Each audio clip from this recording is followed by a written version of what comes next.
Staff Sergeant David Mitchell noticed the handkerchief first. Small detail, easy to miss. A child's handkerchief, white with embroidered flowers, tucked behind a potted plant in the corridor outside the morning room. He'd walked this route every day for 6 years. The plant had never hidden anything before.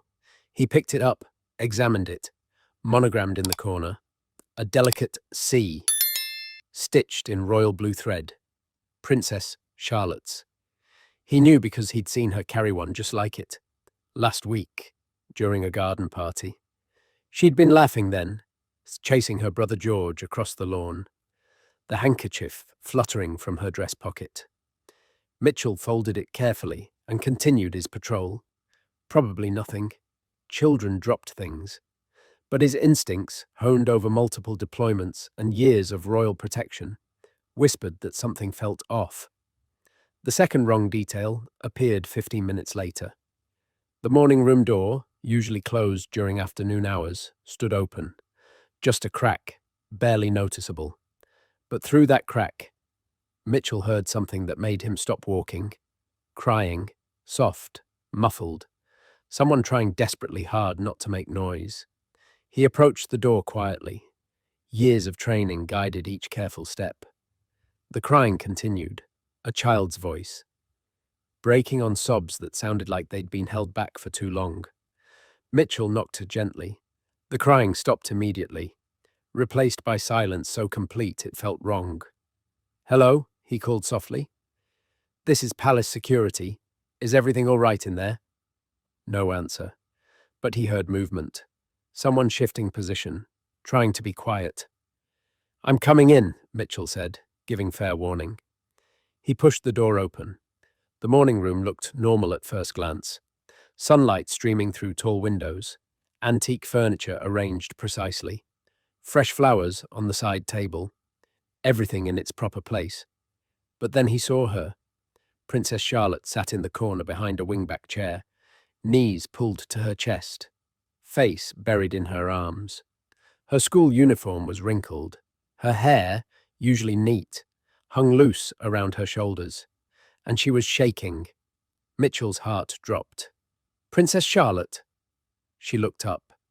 Her face was blotchy and red from crying. Tears streaked her cheeks. Her eyes were swollen. This wasn't recent crying. This was hours of it. "Please don't tell anyone I'm here," she whispered. Her voice was hoarse, raw from sobbing. Mitchell moved into the room slowly, keeping his movements calm and non-threatening. "I'm Staff Sergeant Mitchell. I've been on palace duty for 6 years. You're safe with me. Can you tell me what's wrong?" Charlotte shook her head violently. "I can't. I promised I wouldn't tell." "Did someone ask you to promise that?" A tiny nod. "Someone who scared you?" Another nod. Fresh tears spilled down her cheeks. Mitchell felt cold anger settle in his gut, but he kept his voice gentle. "Charlotte, when someone makes you promise not to tell after they've hurt you or scared you, that promise doesn't count. You're allowed to break it. You should break it. But before we continue, make sure you hit subscribe on Crown Watch. Drop a comment below where you're watching from. Now, back to what's happened next." Charlotte's lower lip trembled. She looked at the door like she expected someone to burst through it any second.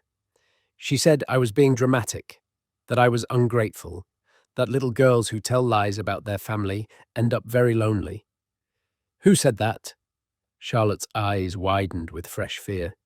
She shook her head again. "I can't. She'll know I told. She always knows everything." Mitchell sat down on the floor, several feet away from her, making himself less imposing. "Let me tell you something about my job. My only job is to keep you safe. Not to protect anyone's reputation.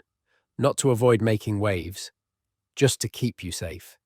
If someone hurt you or scared you, I need to know so I can make sure it doesn't happen again." "But she's..." Charlotte stopped herself. "She's what? Important? Powerful?" Mitchell kept his voice steady. "Doesn't matter. Nobody gets to hurt children. Nobody. I don't care who they are." Charlotte stared at him for a long moment, weighing his words, deciding whether to trust him. Finally, she spoke in a voice so quiet Mitchell had to lean forward to hear. Queen Camilla, she said I needed to learn my place, that I was getting too bold, too confident, that my mother was teaching me bad habits and she needed to correct them before I became impossible to manage. Mitchell's jaw tightened. Stay professional. Get the facts. When did this happen? This morning. She came to collect me from breakfast. Said she wanted to spend quality time with her granddaughter. That we were going to Clarence's house for a special grandmother morning. Charlotte wiped her eyes with the back of her hand. At first it was nice. She showed me some old photographs. We had tea. She asked about school. When did it change? When I wouldn't answer her questions. Charlotte's voice dropped even lower. She kept asking about Mum. What does Mum say about her when we're alone? Does Mum seem happy? Does Mum talk about feeling unwell?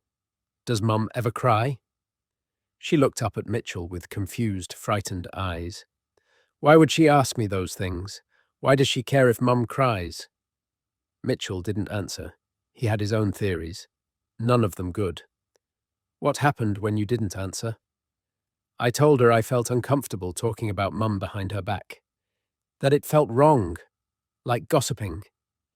Charlotte's hands twisted together in her lap. Her whole face changed. The smile disappeared. Her eyes went cold. She said I was being disrespectful, that queens ask questions and princesses answer them, that my mother had clearly failed to teach me proper deference. Did she hurt you physically? Charlotte hesitated. Then slowly, she rolled up her left sleeve. 4 finger-shaped bruises, dark purple against pale skin, marked her upper arm. A 5th bruise from a thumb sat opposite them. The grip pattern was unmistakable. She grabbed me when I tried to leave, Charlotte whispered. Pulled me back, told me we weren't finished, that I would sit there until I learned some manners. She squeezed really hard. It hurt so much, but I tried not to cry, because I knew that would make her angrier. Mitchell stared at those bruises. Clear evidence. Undeniable. How long did she keep you there? I don't know. A long time. She kept lecturing me about duty and respect and knowing my place in the family hierarchy. She said my generation of royals thinks they're special, that we've forgotten we're servants first, that she grew up understanding sacrifice and we grew up expecting everything handed to us. Charlotte's voice cracked. Then she said if I told anyone about our conversation, no one would believe me anyway, that I'm a child and she's the queen, that my parents are too busy with their own problems to deal with a dramatic daughter making up stories for attention. Did she say anything else? Charlotte nodded miserably. She said this was just the first lesson, that she'd be watching me closely from now on, that if I continued to show poor judgment and disrespect, there would be additional corrections, and that accidents happen to children who don't listen to their elders. Mitchell felt rage burning in his chest. Cold, controlled, professional rage. That's a threat. You understand that, right? She threatened you. I know, Charlotte whispered. That's why I've been hiding. I was supposed to go to French lessons at 2. But I couldn't. I couldn't face anyone. I couldn't pretend everything was normal. So I've been here, crying, trying to figure out what to do. Mitchell checked his watch. 4:37. Charlotte had been hiding for over 2 hours. Does anyone know you're here? No. I turned off my phone. I knew they'd track it otherwise. Smart kid. Scared enough to think strategically. That made this worse, not better. Charlotte, I need to contact your parents. They need to know what happened. No! Charlotte's eyes went wide with panic. She said if I told them, she'd make sure they stopped trusting me, that she'd plant doubts about my stability, that she'd suggest I needed psychological evaluation, that I was acting out for attention because of their busy schedules. Your parents love you. They'll believe you. You don't know that. She's very convincing, very calm, very collected. She'll make me look hysterical and her look reasonable. Charlotte started crying again, harder now. Please, don't tell them. Please. I just need time to figure out what to do. But what Mitchell didn't know yet was that someone else had already noticed Charlotte missing. Someone who knew her daughter's patterns better than any tracking system. Someone who was already searching. Princess Kate had been in meetings since lunch. Back-to-back briefings on upcoming royal engagements, charitable initiatives, protocol discussions. Exhausting and tedious, but necessary. She'd checked her phone during a brief break at 3:30, saw a message from Charlotte's protection officer asking if she'd authorized an early morning pickup by Queen Camilla. Kate had authorized no such thing. She'd immediately tried calling Charlotte. Phone off. Then she'd called the palace. Charlotte was supposed to be in French lessons. The instructor confirmed she'd never arrived. No one seemed to know where she was. Security said her tracking device showed she was at Clarence's house. But when Kate called there, staff said Princess Charlotte had left hours ago. Something was very wrong. Kate had excused herself from the remaining meetings and started searching personally. She knew her daughter, knew her habits, knew where she might go if she was upset or scared. The library, the garden chapel, the morning room where Charlotte sometimes did homework. She was heading toward the morning room now, walking quickly through corridors, nodding at staff but not stopping to chat. Her assistant struggled to keep pace. "Ma'am, security is handling the search. Perhaps we should—" "My daughter is missing, and no one can tell me where she is or why," Kate said without slowing. "I'm not waiting for security protocols." She reached the morning room. The door was ajar. Through the opening she heard voices. One male, one young, female, crying. Kate pushed the door open. The scene before her made her blood freeze. Charlotte sitting on the floor, face swollen from crying, uniform disheveled. A guard, she recognized him, Mitchell from the protection detail, sitting nearby, clearly in the middle of an intense conversation. And Charlotte's arm, sleeve rolled up, showing bruises that made Kate's vision go white at the edges. "Charlotte," Kate breathed. Charlotte looked up, saw her mother, and burst into fresh, violent sobs. Not relief, sobs, fear sobs. The kind that come from a child who knows she's about to disappoint her parent. Kate crossed the room in 3 strides and dropped to her knees beside Charlotte, pulling her into her arms.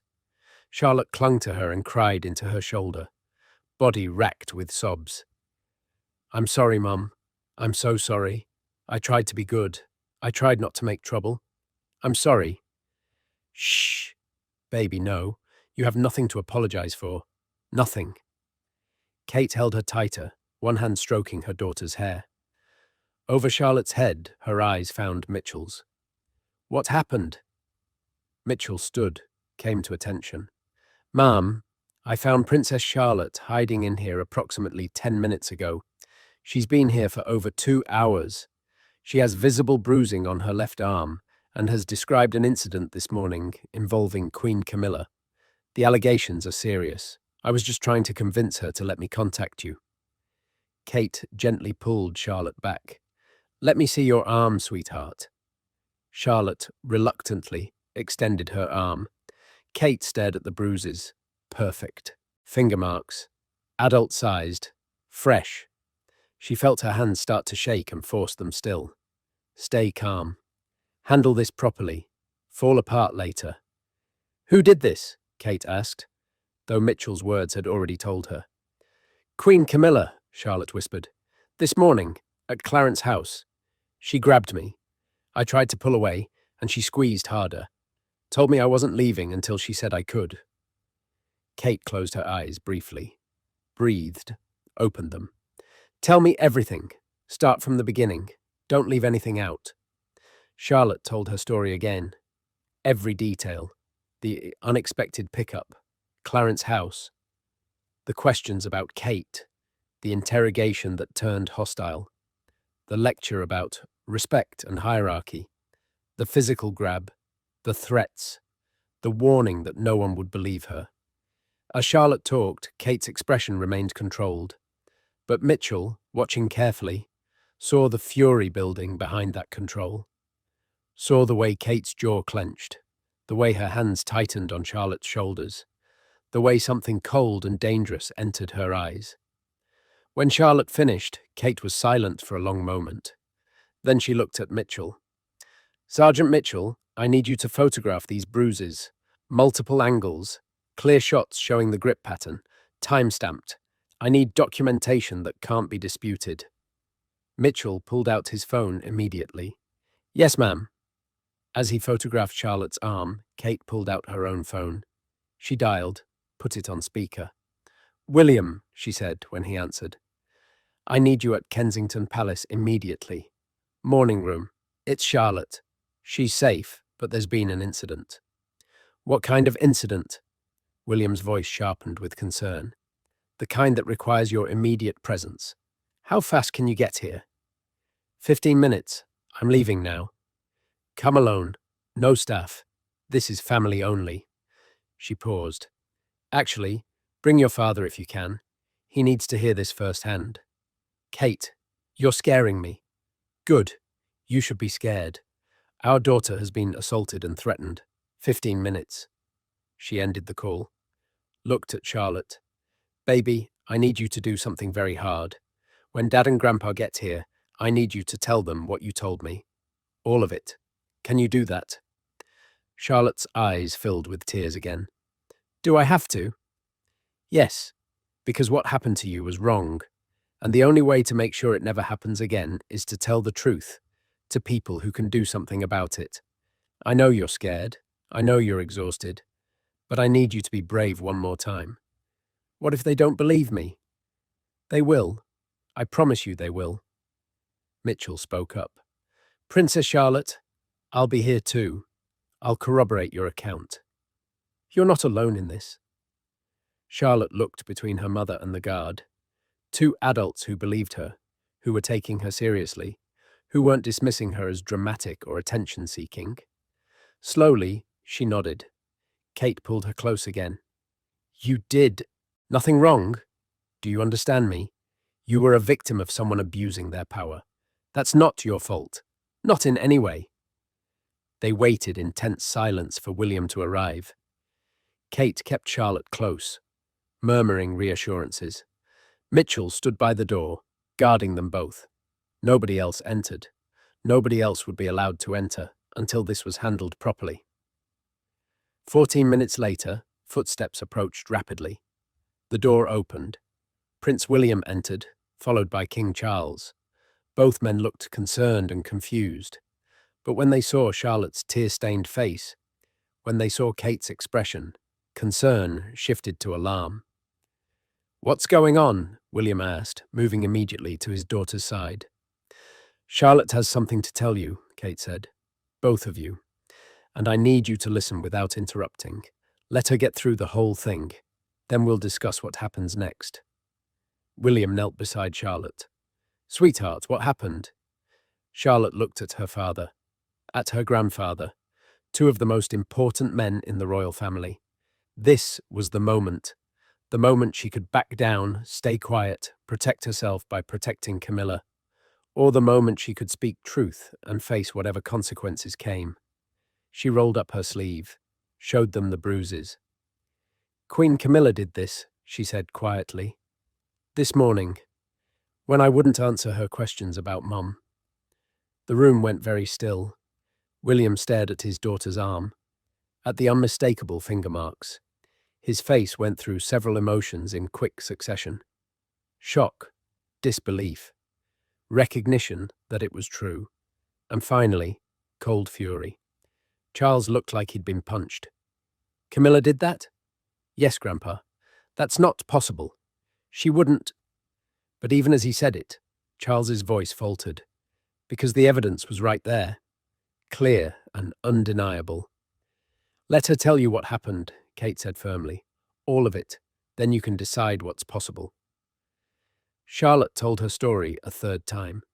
By now, she'd found her rhythm. The words came easier. She included every detail she could remember, every question Camilla had asked, every word of the lecture, the physical grab, the threats, the warning that nobody would believe her. As she talked, William's expression grew darker. His hands clenched into fists.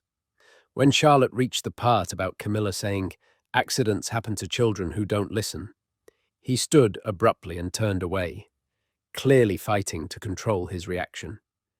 Charles sat heavily in a chair. He looked older suddenly, tired. "She said all this? Exactly like that?" "Yes, Grandpa." "And she grabbed you hard enough to leave these bruises?" "Yes." "Why didn't you tell anyone immediately?" "She said no one would believe me, that I'm a child and she's the queen, that I'd just look like a troublemaker." Charles looked at Mitchell. "You found her hiding?" "Yes, Your Majesty. At approximately 16:25 hours. She'd been hiding for over 2 hours. She was extremely distressed. The bruises were fresh. Her account was detailed and consistent. In my professional opinion, this is a credible allegation requiring immediate investigation." William turned back to face the room.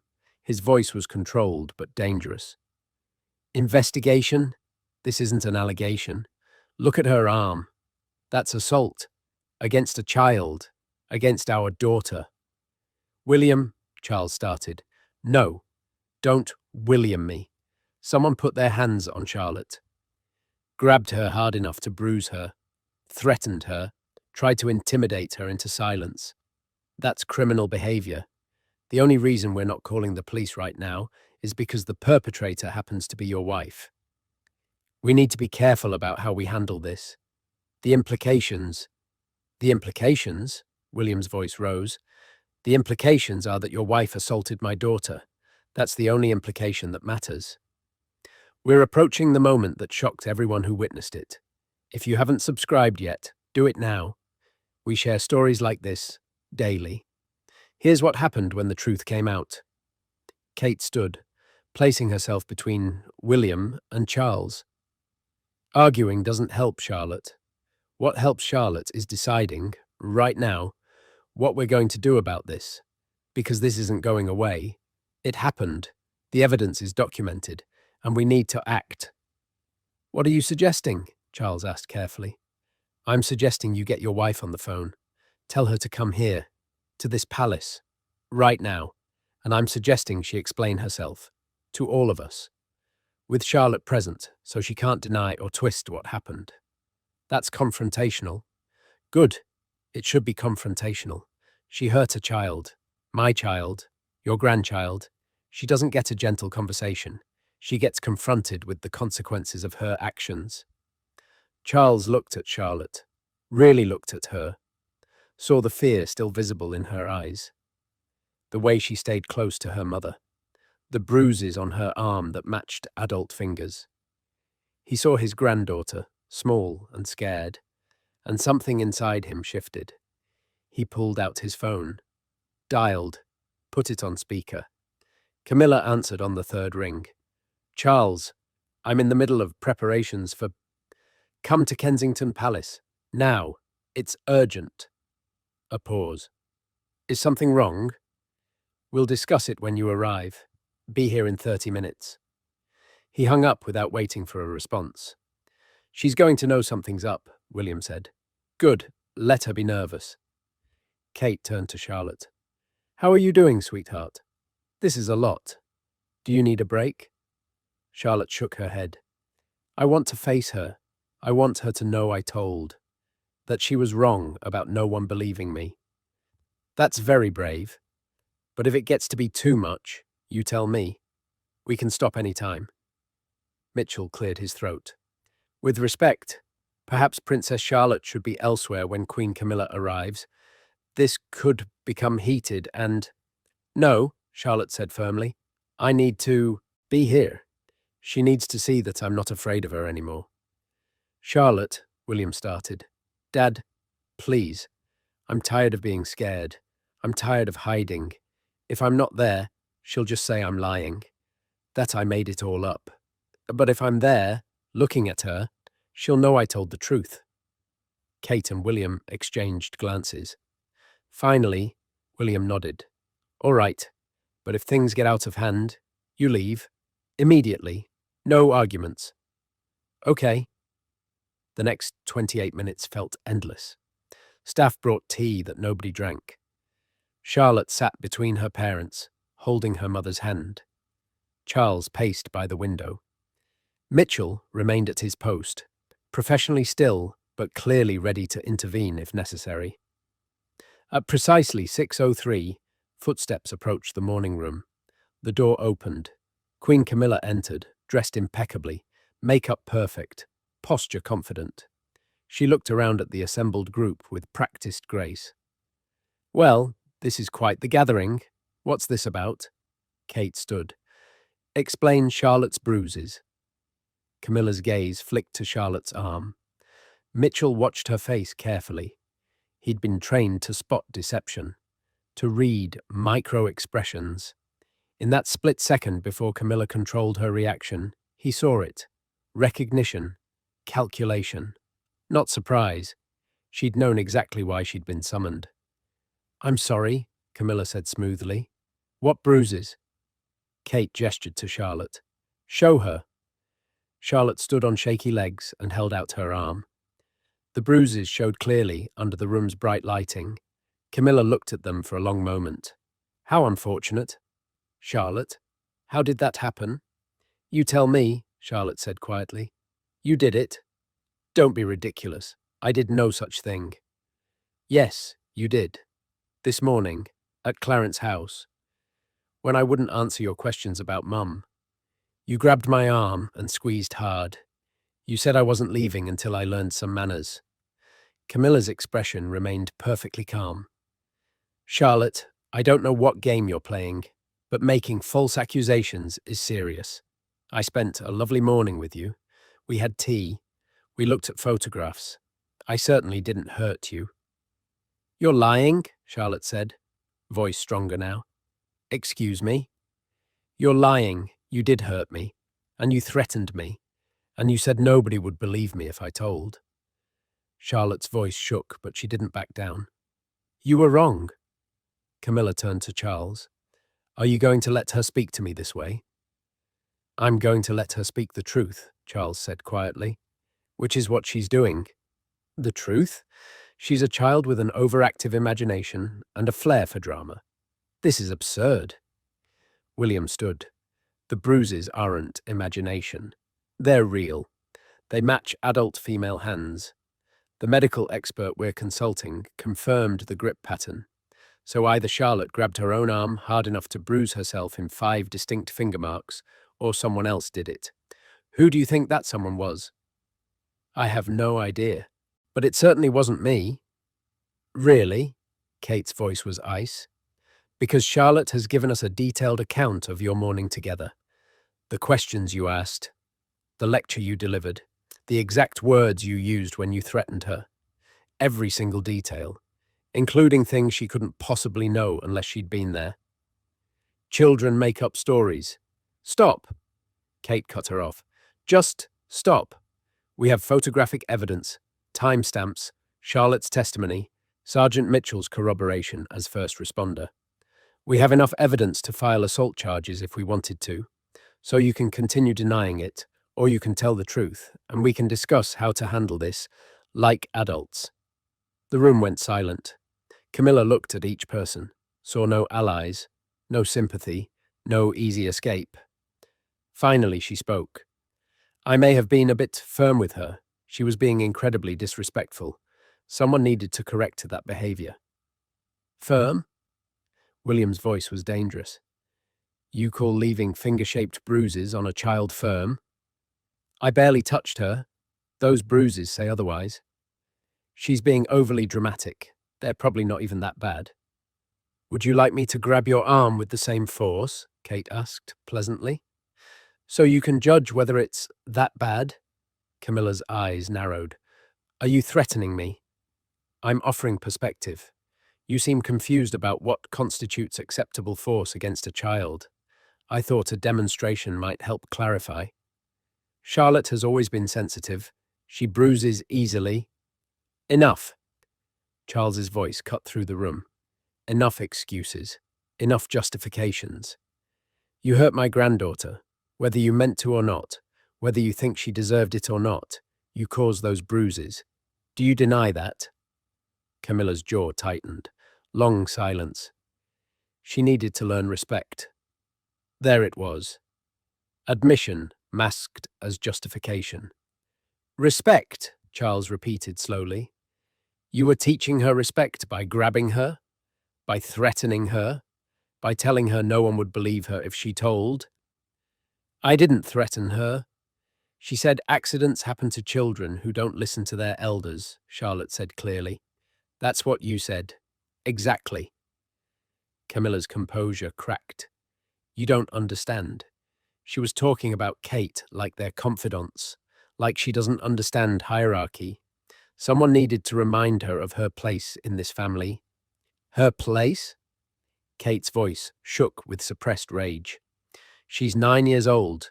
Her place is to be a child, to be protected, to be safe, not to be interrogated about her mother by someone who should be providing love and support. I was providing guidance. You were pumping a child for information, William said flatly, using your position to intimidate her, and when she wouldn't comply, you hurt her. That's not guidance. That's abuse. How dare you use that word? What other word fits? William gestured to Charlotte's arm. You put your hands on a child in anger. You left visible injuries. You threatened her into silence. If anyone else did that, we'd call it exactly what it is. Abuse. Camilla turned to Charles, desperation creeping into her voice. Are you going to let them attack me like this? After everything I've done for this family? After all the sacrifices I've made? Charles looked at his wife, and for the first time since she'd entered the room, his expression wasn't confused or conflicted. It was resolved. You hurt Charlotte, he said simply. Everything else is secondary to that fact. You hurt my granddaughter, and I won't tolerate that. From anyone. Charles, you're going to apologize to Charlotte, right now, and then we're going to discuss the consequences of your actions. Apologize? For trying to teach her proper behavior? For assaulting her? William's voice was steel. Let's use accurate words. You assaulted a child. Now apologize. Camilla looked around the room, saw no support, no sympathy, only cold, hard certainty that she'd crossed a line that couldn't be uncrossed. The final moments of this story are unforgettable. Stay with us until the end. Now here's what happened next. I'm sorry Charlotte felt hurt by my actions, Camilla said stiffly. Not good enough, Kate said immediately. Apologize for what you did, not for how she felt about it. I apologize for, Camilla struggled with the words, for grabbing your arm too hard. It wasn't my intention to hurt you. Charlotte looked at her, really looked at her, saw the woman who'd terrorized her that morning, who'd made her feel small and scared and powerless. And suddenly, Charlotte didn't feel scared anymore. She felt angry. You're only apologizing because you got caught, Charlotte said. You meant every word you said to me this morning. You meant to hurt me. You wanted me to be scared. Well, I was scared, but I'm not anymore. Because everyone believed me, just like Mum said they would. You were wrong. Camilla's face flushed red. You don't speak to me that way. Yes, she does, Kate said firmly. She gets to speak her truth. You don't get to silence her anymore. Charles stepped forward. Camilla, this is what's going to happen. You will have no unsupervised contact with any of the grandchildren. Not Charlotte, not George, not Louis. Not any of them. When you see them, it will be at official family events with their parents present. That's non-negotiable. You can't be serious. I'm completely serious. You've demonstrated you can't be trusted alone with children, so you won't be alone with them. This is humiliating. You should have thought of that before you put your hands on Charlotte. William added, We'll be filing an official incident report with Palace Security. This will be documented. If anything like this ever happens again, with any child, there will be criminal charges. Do you understand? Camilla's eyes widened. Criminal charges? You can't. We can, and we will. Consider this your only warning. Charles, you can't let them do this to me. I'm not letting them do anything. I'm making these decisions myself. You hurt Charlotte. That's unacceptable. These are the consequences. Charles's voice softened slightly. I love you, but I love my grandchildren more, and I won't compromise their safety to protect you from the results of your own actions. Camilla stared at him, saw he meant every word. Her face went through several emotions: shock, hurt, anger, finally, cold fury. Fine, she said icily. If that's how this family operates, punishing someone for trying to instill proper values, I'll accept your restrictions, but don't expect me to pretend this is fair. Fair? Kate laughed bitterly. Charlotte has bruises on her arm. That's what's not fair. Your restrictions are lenient compared to what I'd like to do.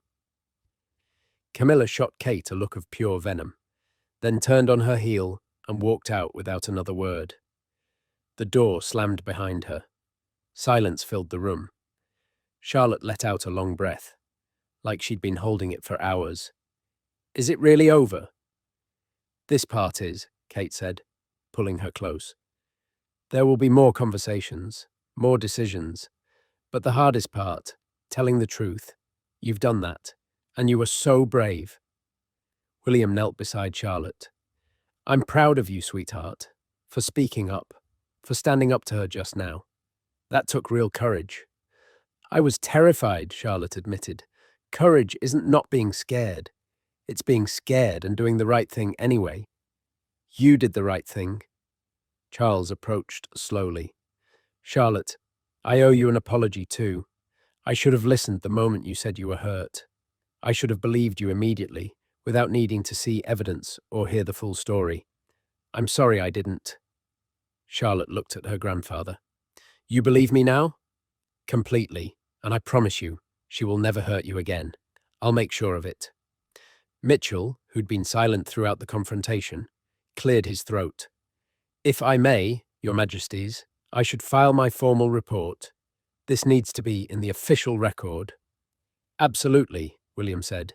Include everything. Don't downplay any of it. And thank you, Sergeant Mitchell, for responding to Charlotte when she needed help, for taking her seriously, for standing with us today. Just doing my job, sir? No, you did more than that. You saw a child in trouble and you acted. Not all guards would have. We won't forget that. After Mitchell left to file his report, the family sat together in the morning room. Charlotte between her parents, Charles in a chair nearby. The tension slowly eased. Charlotte's tears dried. The immediate crisis had passed. What happens now? Charlotte asked. Now we make sure you're okay, Kate said. We'll have you examined by a doctor, make sure there's no other injuries we missed. We'll talk to your school, make sure they're aware something happened so they can provide extra support if you need it. And we'll be with you, every step, making sure you feel safe. Will I have to see her again? At big family events, probably. Christmas, Easter, things like that. But never alone. And if you don't want to be near her at those events, you don't have to be. We'll run interference. What if she tries to come to my school? Or to our house? She won't, William said firmly. Security will be briefed. She's not to be given access to you without our explicit permission. And if she tries, we'll take further action. Charlotte nodded slowly, processing. Then, with the resilience children possess, I'm hungry. I haven't eaten since breakfast. Kate smiled through tears. Then let's get you some food, whatever you want. Can we have pizza, like normal people? We can absolutely have pizza like normal people. As they stood to leave, Charlotte turned back to look at the morning room, the place where she'd hidden, where she'd cried, where she'd finally told the truth. The room looked different now, less scary, just a room. Mum, Charlotte said quietly as they walked toward the family quarters. Yes, love? Thank you for believing me. Always, Charlotte. Always. The days that followed were careful ones.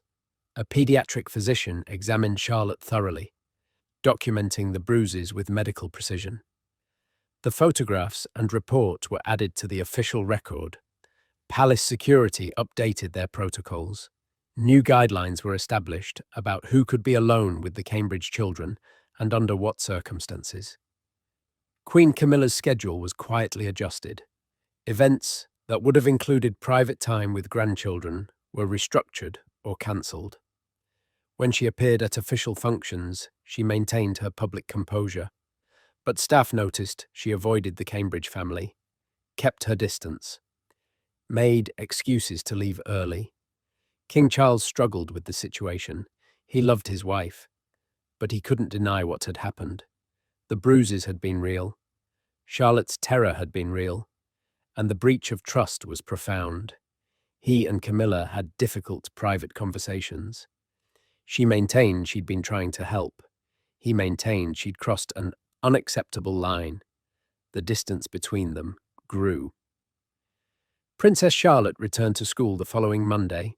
She was quieter than usual, more cautious, but also stronger somehow. She'd faced something scary and survived it. She'd told the truth and been believed. That gave her a foundation she'd carry forward. Her teachers noticed she was more confident about speaking up when something bothered her, more willing to set boundaries, more comfortable saying no. The incident had changed her, but not in the ways Camilla had intended. It had made her braver, not more compliant. 3 weeks after the incident, Princess Kate requested another private meeting with Sergeant Mitchell. He arrived at Kensington Palace, wondering if there'd been additional developments. When he was shown into a small private office, he found both Kate and William waiting.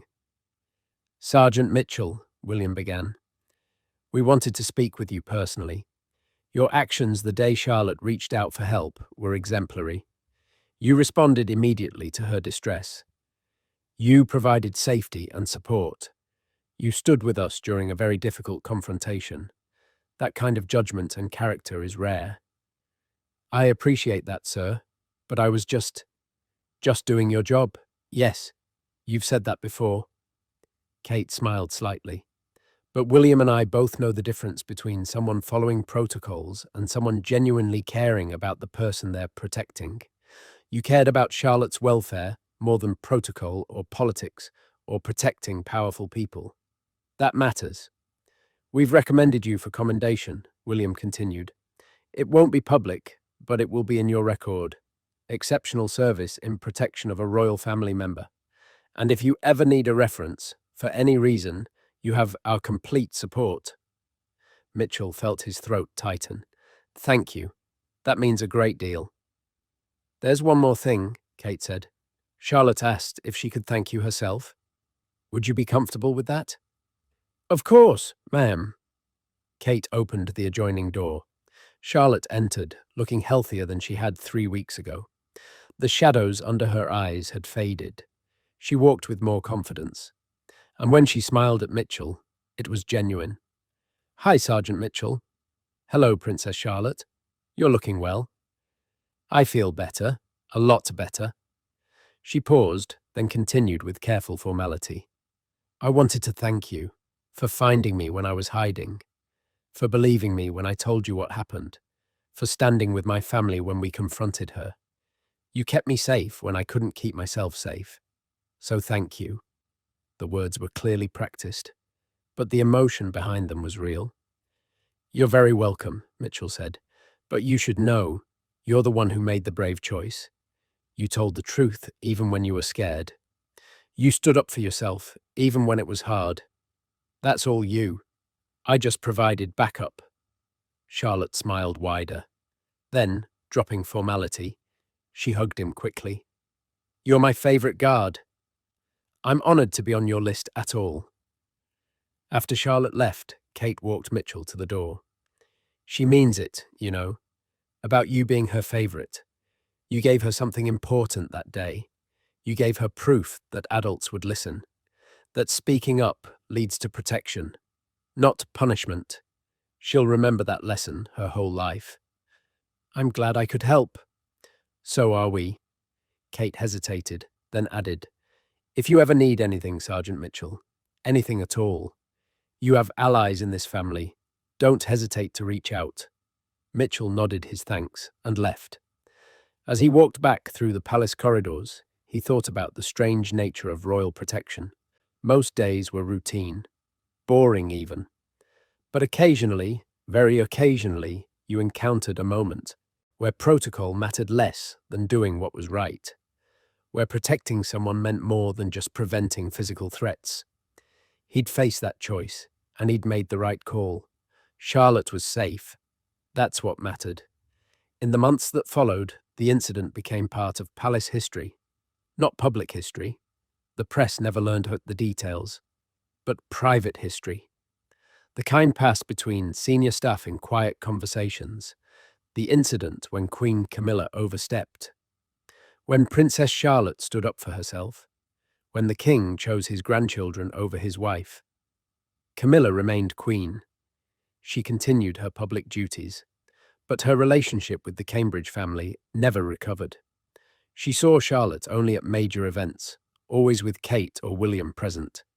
She learned to keep her distance, to avoid private conversations, to maintain cordial but distant relations. Charlotte grew, thrived.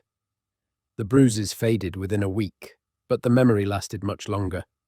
She learned important lessons from the experience. That speaking truth sometimes requires courage, that adults aren't always right just because they're adults. That family loyalty has limits when someone crosses lines that shouldn't be crossed. And she learned she had parents who would believe her, who would act on her behalf, who valued her safety more than scandal prevention or political convenience. That knowledge gave her a foundation to grow from, a certainty that she was loved and protected and valued. Kate and William never forgot how close they'd come to something worse. If Charlotte hadn't told them, if Mitchell hadn't responded, if they hadn't acted immediately. The what-ifs haunted them sometimes, but mostly they were grateful. For Mitchell's attention to detail, for Charlotte's courage, for the outcome that could have gone much differently. Years later, when Charlotte was older, she'd sometimes think back to that day. The morning room, the fear, the choice to speak up. And she'd be glad she'd made that choice. Glad she'd trusted the adults around her to do the right thing. Because they had. True duty isn't about following orders blindly. It's about recognizing when protecting someone requires breaking from protocol. When doing right matters more than doing what's expected. Sergeant David Mitchell understood that instinctively. He saw a child in danger and acted without hesitation, without worrying about consequences or repercussions or political fallout. He simply saw someone who needed help and provided it. In the end, that's what protection really means. Not standing guard at doors or monitoring security feeds, but recognizing when someone needs defending and stepping up without hesitation. Even when, especially when, the threat comes from unexpected sources. If this story showed you something about royal guards you didn't know, make sure you're subscribed to Crown Watch. We share these untold stories from inside the palace every single day. Drop a comment. Would you have had the courage to speak up like Charlotte did? Or would fear have kept you silent? We'll see you in the next one.